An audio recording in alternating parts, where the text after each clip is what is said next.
Hello po!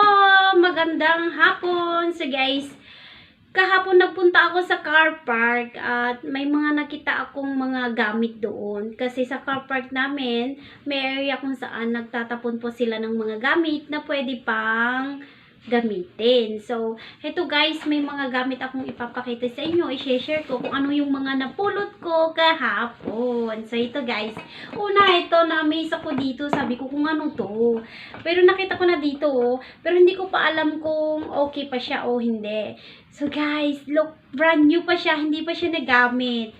So guys, tignan nyo yung mga tao, nagtatapon lang sila, ano. Ako naman si pulot lang. So mahilig talaga akong nagpupulot guys. Pag nadadaan ako dyan sa basurahan namin o dyan sa car park namin, talagang nagtitingin talaga ako.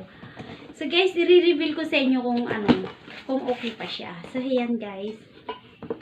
Ay wow, ang ganda niya guys. Oh, tignan nyo. Ooh, lala, I love it. Ang ganda pa ng kulay niya guys. So yan ang napapala ng namumulot ng basura, guys. Oh, may takip pa siya.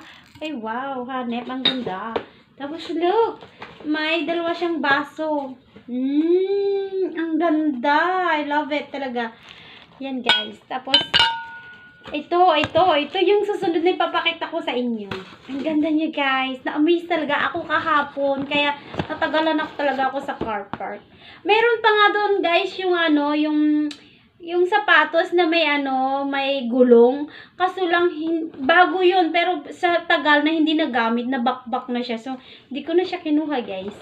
So, ito yung susunod kong ipapakita. Yay! So, kahapon tinesting ko na to. Okay pa siya, guys. Nagwo-work pa siya. So, ang ganda lang, oh. See? Siguro kasi yan, nag-move out na. Tulad dito sa kapitbahay namin, lumayas na yung yung nagre-rent dyan. So, nagre-renovate sila guys. Masyadong maingay sa kapitbahay namin. At saka yung mga window namin, super alikabok talaga. So, yan guys. Ang ganda po, oh. Siyempre, ayaw na nila. Mostly kasi pag naglilipat na ng bahay, yung mga gamit talaga nila, tinatapon na nila guys. Malalaman mo yan talaga. Mga OFW, alam nila yan guys. At saka yung susunod guys. Dito ako na-amaze. Look. Ang ganda guys, oh. Nasyunga-syunga ako dito guys. Hindi ko alam kung ano ito. Sabi ko, ano kaya to? Pero nakita ko yung box niya guys.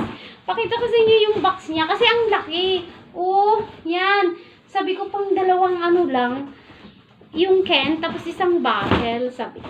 Pero nung tinignan ko, look, papakita ko sa inyo guys. O-open ko siya. Yan, oh. Marami sa dalawa yung may lalagay dito. At least, 6 na, na can. O, diba? Ang ganda. Brand new pa siya to, guys. Hindi pa to nagamit. Andito pa yung mga wire niya, oh. So, ang galing. So, yung mga tulad ko dyan na mahilig magpulot ng mga gamit, wala pong masama ang magpulot. Kasi free naman po yun. Tsaka malinis po. Siyempre, tingnan mo naman kung ano yung maganda at saka yung pwede pa. Kaya, bye!